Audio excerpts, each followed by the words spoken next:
Coucou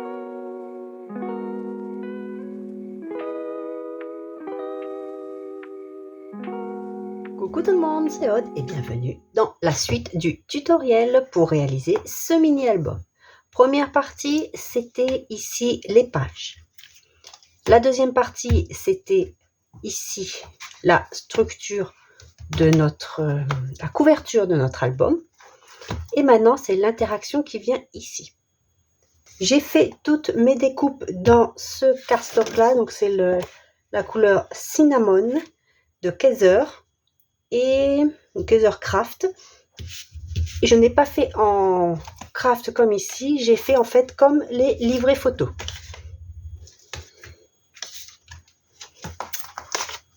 Pour faire cette interaction, j'ai utilisé une feuille, on va dire, et demi 30-30.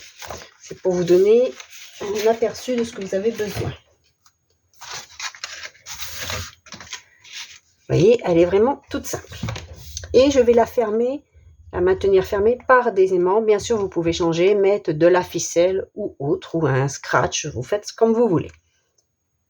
J'ai besoin d'une base qui mesure 11 cm de large par 21 cm de haut. J'ai fait un premier pli à 14 cm et un second pli à 15 cm. Nous avons donc un gousset, une petite tranche de 1 cm.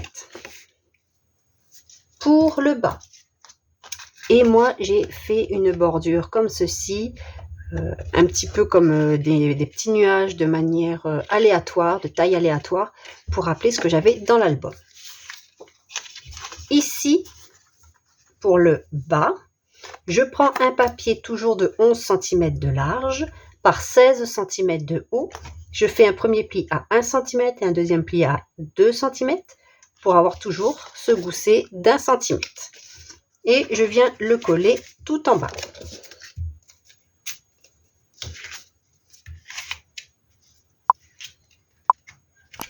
Donc on s'aligne et on se met droit.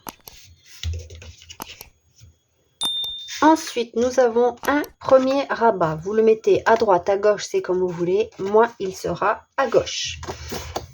Un papier de 22,5 cm par 14 cm de haut, avec un premier pli à 1 cm et un second pli à 1,5 cm, ensuite à 12 cm. Et je vois que j'ai oublié de biseauter ici. Donc comme à chaque fois, on n'oublie pas de biseauter les pattes de collage. Donc je vais le mettre, moi, comme j'ai dit, sur la gauche.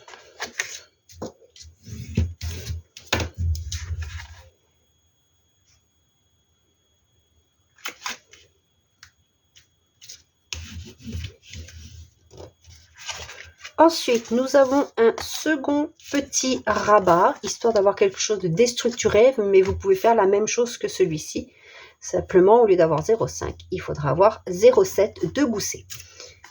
Donc, pour ici, nous avons un papier de 12 cm par 10,5 cm. On fait un pli à 1 cm et à 1,7 et, comme d'habitude, on biseaute bien les pattes de collage et on vient le mettre ici. Alors vous pouvez le mettre plus haut ou plus bas, ça n'a pas d'importance. Vous mettez comme vous le souhaitez. Il va venir se refermer par-dessus celui-ci. Donc si vous voulez quelque chose de déstructuré, vous le mettez plus haut, sachant quand même qu'il y a ceci qui vient refermer, donc on ne le verra pas au premier abord. Ou alors vous le centrez, c'est comme vous le souhaitez. J'aurais dû coller mes pattes de collage au dos. On peut coller, donc comme j'ai dit, les pattes de collage au dos. Là, j'ai oublié. Et pour finir, une petite pochette sur la base avec un papier de 13 par 6,5 cm de haut. Donc vous voyez que moi je fais ma bordure un petit peu partout. Et on fait un pli à 1 cm de 3 côtés. Et on biseaute nos pattes de collage. Et on va venir le coller ici en bas. Bien centré pour que ça ne gêne pas nos lignes de plis par la suite. Vous pouvez aussi retrouver ces fichiers de découpe en boutique dans l'album Magie d'automne.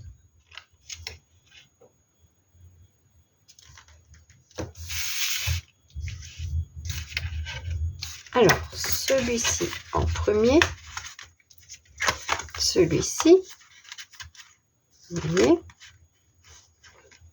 je marque bien mes plis. Voilà. Et on vient refermer et je ferme ceci avec un aimant. Pour le fermer, soit vous mettez directement l'aimant ici. Moi, j'ai fait cette petite étiquette à venir ici qui correspond à une étiquette des die cut que je n'ai pas encore découpée, que je découperai donc par la suite. Donc, je vais coller ceci ici et ensuite, je vais mettre mon aimant. Comme ça, je découperai 2 étiquettes en effet miroir et j'en aurai une de chaque côté. Donc, il me faut d'abord mon papier ici. Je vais prendre une chute car je n'ai pas prévu encore la découpe des papiers imprimés. Est-ce que j'en ai une?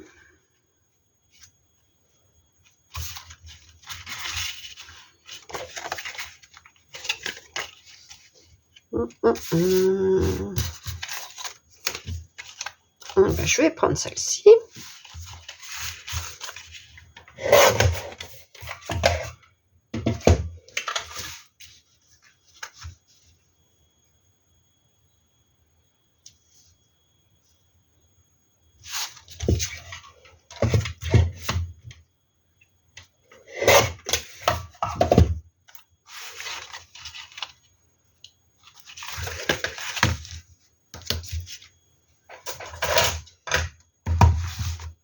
Comme pour l'album, je vais ancrer les bords et j'utilise toujours la sépia.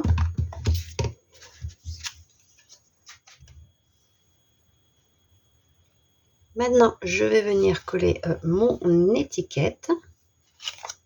Je vais devoir en découper une seconde après. Ici, je pourrais mettre c'est une étiquette extra cut, mais vous avez aussi, si vous avez acheté le fichier découpe, vous avez la découpe, si vous voulez, vous n'avez pas la collection, mais vous voulez utiliser cette étiquette-là. Vous, si vous n'avez pas les fichiers découpe, comme je vous ai dit, vous pouvez directement mettre l'aimant ici sur le petit rabat. Ici, c'est un petit plus. Vous utilisez un die ou vous faites avec une perforatrice, par exemple un rond ou autre. Ou alors vous faites avec à la main, avec votre compas. Ou voilà. Il y a plein de possibilités. Ici, j'ai la machine, j'en profite, je fais les découpes, la forme que je veux. Donc, je mets un premier aimant. L'idéal aurait été de découper un second, ce que je vais faire après, de manière à avoir un matage des deux côtés.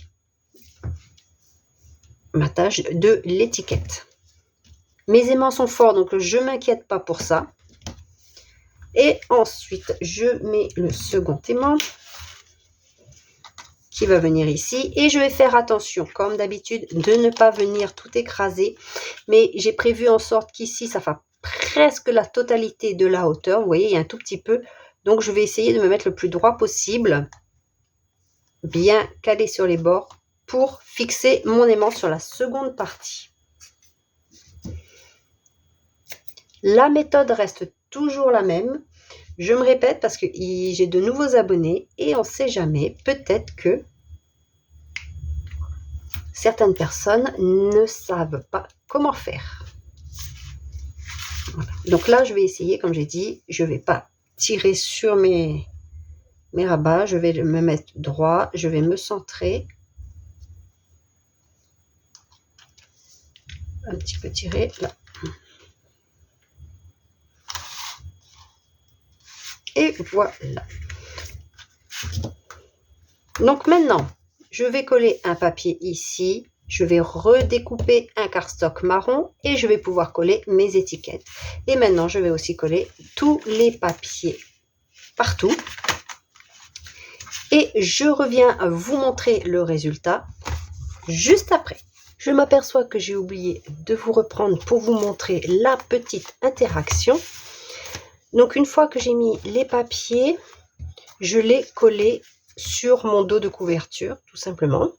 J'ai commencé à mettre des petites étiquettes de ci, de là. Alors, j'ai refait un contour, comme je vous l'explique très souvent, dans cette couleur de cardstock, donc le cinnamon, qui est la couleur de base de ma petite interaction ici et des cartes donc, qui se trouvent à l'intérieur du mini-album. Je vais en redécouper. Je vais continuer aussi toute ma déco. Donc ici, c'est ce que je vous ai dit. J'ai redécoupé deux fois l'étiquette en cinnamon, en cardstock uni marron. Et j'ai pu remettre mes petites... ici, ce sont les extra cuts, mais vous pouvez très bien découper dans un papier de collection.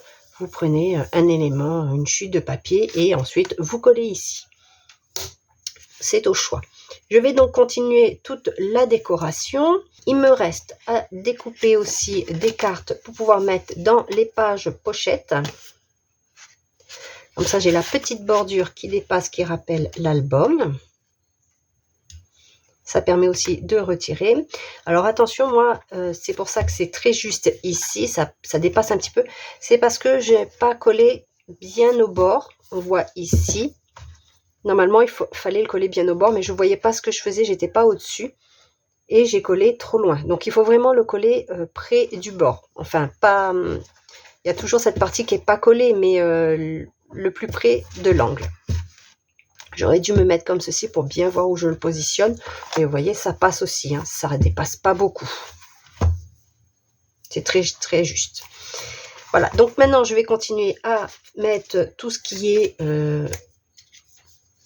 étiquettes de mots, donc les word art, peut-être des étiquettes comme ceci, à voir si je mets pas aussi de ci, de là, des petits onglets. Je continue mes étiquettes, alors celles-ci je les ai réduites pour s'adapter vraiment à ceci, donc parfois je préfère vous proposer des formats plus grands pour que vous puissiez réduire. En réduisant, vous ne perdez pas de qualité, mais si vous agrandissez beaucoup un élément, là vous allez perdre en qualité. Donc, je préfère des fois vous proposer plus grand parce que même si vous n'avez pas de machine silhouette, sachez qu'il y a les PNG, c'est-à-dire c'est le format avec un fond transparent de chaque image, de chaque élément. Et vous pouvez les changer, comme j'ai déjà dit, dans Canva, dans la version gratuite. Parce que moi, je n'ai que la version gratuite étant donné que j'ai déjà Photoshop. Je ne vais pas aussi investir dans Canva. Donc maintenant, je vais continuer à mettre mes petites étiquettes et autres à l'intérieur. Et la prochaine vidéo sera la présentation de ce mini-album accessible aux débutantes. Et j'espère donc que ce tutoriel en plusieurs parties vous a plu. Si c'est le cas, n'hésitez surtout pas à le dire en commentaire. Et donc, je vous retrouve très, très rapidement pour la présentation. Bye bye!